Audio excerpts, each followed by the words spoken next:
নমস্কার। আজ সরস্বতী পুজো উপলক্ষে স্পৃহার ইচ্ছে কবি দেবাশিস হাজরার লেখা কবিতা শেখার আনন্দে। সরস্বতী মা গো, তোমায় সত্যি বলছি শোনো, তোমার পুজোর আগেই কুল খায়নি না কখনো। এবার তবে পারবো তো ঠিক ভালো রেজাল্ট করতে, নাকি অকর্মণ্য আমি জীবন করতে।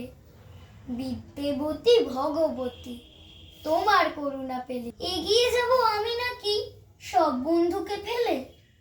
বিনা পানি তোমায় বলি চাই না এমন কিছু, চলতে থাকি একা একাই রইবে ওরা পিছু। তাই তো এবার অঞ্জলিতে চাইছি এমন বর, ছেলেবেলার বন্ধুরা যেন না হয়ে যায় পর। সবাই মিলে চলতে থাকি নিজের নিজের ছন্দে, জেতা হারার ভাবনাতে নয় শেখার আনন্দে। নমস্কার।